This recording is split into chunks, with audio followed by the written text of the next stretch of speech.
तो ये घटना एक सीख है, एक सबब है कि किसी पे भी आंख मूंद करके भरोसा नहीं किया जा सकता है।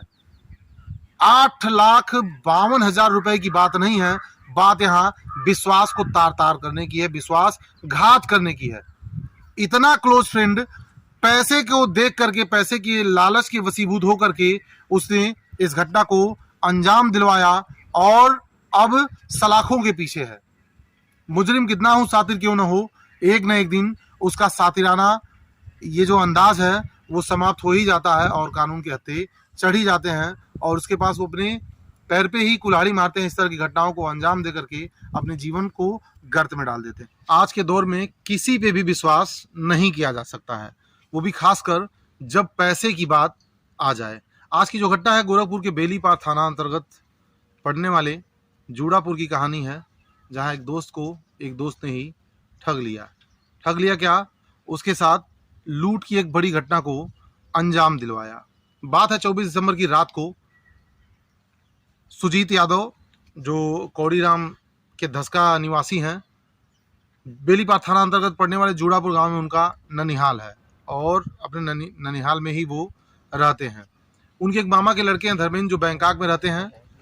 वहां से वो 12 लाख रुपए भेजते हैं। उनका कोई परिचित है, सिंघड़िया में रहता है। वहां से वो पैसे उठाने की बात सुजीत से कहते हैं कि पैसे वहां से ले आओ और 3,47,000 रुपए नौसड़ में दे देना, बाकी के पैसे घर पे बन रहे मकान में लगाना था। 24 दिसंबर को सुजीत सिंघड़िया से 12 लाख रुपए लेकर के निकलते हैं। जब वो नौसड़ पहुंचते हैं तो उनका एक परिचित शिवम वर्मा, जिसको वो 3,47,000 रुपए सुपुर्द कर देते हैं, उसको दे देते हैं। हालांकि शिवम सुजीत का परिचित भी था और सूत्रों की माने तो खास दोस्त था, बहुत ही क्लोज रिलेशन था इन लोगों के बीच में। वहां 3,47,000 रुपए देने के बाद सुजीत बैग में पैसा रखता है और अपने घर की जूड़ापुर की तरफ चल देता है। अभी वो नौसड़ से 2-3 किलोमीटर आगे जीतपुर के पास पहुंचा ही था, तब तक 2 बाइक पे सवार 5 बदमाश पिस्टल के साथ उसको घेर लेते हैं, धक्का देकर के उसके बैग को छीन लेते हैं और मौके से फरार हो जाते हैं। इसके बाद सुजीत ने तत्काल इसकी सूचना अपने बड़े भाई धर्मेंद्र, बैंकॉक में रह रहे धर्मेंद्र को दिया तथा साथ ही साथ पुलिस को भी इस घटना की सूचना दी। मौके पर पहुंची पुलिस ने तत्काल ही जांच शुरू कर दिया और शिवम से पूछताछ करने लगी। हालांकि शुरू में पुलिस सूत्र के अनुसार ये जानकारी लगी कि पीड़ित बार बार बयान बदल रहा है और बता नहीं रहा है कि कैसे पैसे हैं। मामला चूंकि मुख्यमंत्री के गृह जनपद का था और बड़ी लूट का मामला था, 8,52,000 रुपए लूट का मामला था, इसलिए अधिकारियों का प्रेशर था, जिससे बेलीपार पुलिस पे प्रेशर के कारण 4 टीमें बनाई गई, 4 टीमें गठित हुई, साथ में एसओजी भी लगी और कई एंगल से इस मामले की तहकीकात करने लगी। नौसड़ में मिले सीसीटीवी फुटेज के अनुसार 2 लड़कों को पहचान लिया गया एवं उनकी तलाश शुरू कर दी गई। इसके बाद घटना के तीसरे दिन बाद ही पुलिस ने 3 लोगों को गिरफ्तार कर लिया। 3 लोगों की गिरफ्तारी हो गई, जिसमें शिवम था, शिवम वर्मा नौसड़ निवासी, जिसको सुजीत ने 3,47,000 रुपए दिए थे, उसे भी पुलिस ने उठाया। चूंकि सारा करता धरता वही था, उसी ने मुखबिरी की थी, उसी के दोस्त और उसके रिश्तेदार मामले में शामिल थे। कुल मिला जुला करके 6 लोग इस मामले को अंजाम दिए।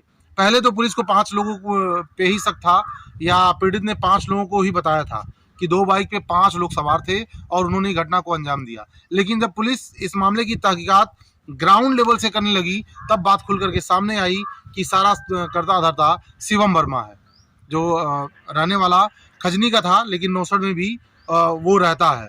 इसके बाद पुलिस ने इन लोगों को उठाना शुरू किया।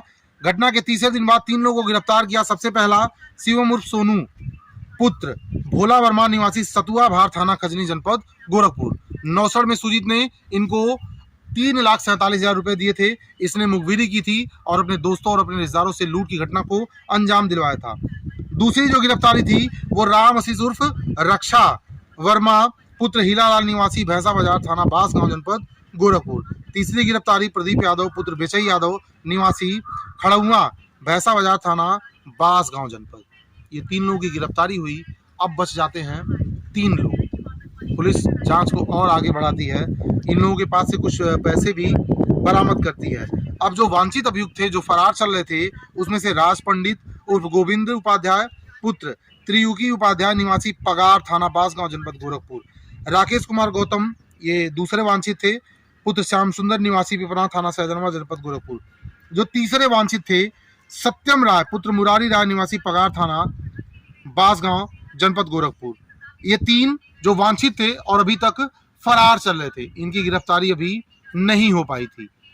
हालांकि पुलिस ने जब इन 3 लोगों को गिरफ्तार किया तो इनके पास से करीब 3,65,000 रुपए नगद बरामद हुए, $100 के 40 नोटें बरामद हुई, यानी $40,000 बरामद किया गया, और 100 यूरो का एक नोट उन लोगों के पास से बरामदगी हुई जिन 3 अभियुक्तों को पुलिस ने गिरफ्तार किया था, जिसमें शिवम उर्फ सोनू, राम आशीष उर्फ रक्षा और प्रदीप यादव। ये इन 3 लोगों के पास से 3,65,000 रुपए की बरामद हुई थी और 100 के $40 के नोट बरामद हुए थे। अब बच गए 3 ये वांछित, जिसमें 1-2 दिन गैप करके अगले दिन भोर में बेलीपार थाना क्षेत्र अंतर्गत ही एक गांव पड़ता है कुसमोल, जहां के बंधा पर पुलिस को सूचना मिलती है कि इस रास्ते लोग भागने की फिराक में है। पुलिस मौके पे पहुंचती है और वहां पुलिस से इनकी मुठभेड़ हो जाती है, जिसमें 2 लोगों को गोली लगती है, एक भागने में सफल हो जाता है। बाकी जो 2 थे जिनके साथ पुलिस की मुठभेड़ होती है, वो एक था राज पंडित उर्फ गोविंद उपाध्याय और दूसरा शुभम पांडे। ये 2 लोग थे जिनकी मुठभेड़ हुई थी और पुलिस ने इनको मेडिकल कॉलेज में एडमिट कराया था, और उसके बाद इन्हें इलाज के बाद जब ये पूरी तरह स्वस्थ हो गए तो इनको जेल भेज दिया। अब सत्यम बच गया। सत्यम की गिरफ्तारी अभी पुलिस नहीं कर सकी थी।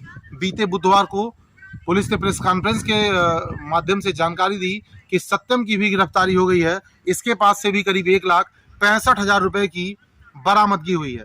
सत्यम को भी पुलिस ने जेल भेज दिया। एक अभियुक्त उसमें और फरार चल रहा है, जिसकी गिरफ्तारी के लिए पुलिस अभी दबिश दे रही है। हाँ, राकेश कुमार गौतम पुत्र श्याम सुंदर निवासी पिपरा थाना सैदनवा, अभी भी पुलिस को इसकी तलाश है, जल्द ही इसकी भी गिरफ्तारी कर ली जाएगी। तो ये घटना एक सीख है, एक सबब है कि किसी पे भी आंख बूंद करके भरोसा नहीं किया जा सकता है। 8,52,000 रुपए की बात नहीं है, बात यहाँ विश्वास को तार तार करने की है, विश्वासघात करने की है। इतना क्लोज फ्रेंड पैसे को देख करके, पैसे की लालच के वशीभूत होकर के उसने इस घटना को अंजाम दिलवाया और अब सलाखों के पीछे है। मुजरिम कितना हो शातिर क्यों ना हो, एक न एक दिन उसका सातिराना ये जो अंदाज है वो समाप्त हो ही जाता है और कानून के हत्थे चढ़ ही जाते हैं, और उसके पास वो अपने पैर पे ही कुल्हाड़ी मारते हैं। इस तरह की घटनाओं को अंजाम दे करके अपने जीवन को गर्त में डाल देते हैं। अगर वीडियो अच्छी लगी हो तो हमारे चैनल को सब्सक्राइब करें, वीडियो को अधिक से अधिक शेयर करें, लाइक और कमेंट जरूर करें। ऐसी और भी कहानियां देखने के लिए देखते रहिए न्यूज़ ऑन द वे। ये थाना बेलीपार पे 24 दिसंबर को कुछ अभियुक्तों के द्वारा एक लूट की घटना को अंजाम दिया गया था। इसी में वांछित चल रहे अभियुक्त सत्यम राय, जो थाना बांसगांव का रहने वाला है, उसको आज थाना बेलीपार पुलिस के द्वारा गिरफ्तार किया गया है, और उसके पास से गिरफ्तारी जो करने के बाद में उससे जो लूटा गया रकम थी लगभग 1.5 लाख रुपए, उससे बरामद भी किया गया है। और इसी बरामदगी और गिरफ्तारी के बाद अब आगे की विधिक कार्यवाही थाना बेलीपार पुलिस के द्वारा इसमें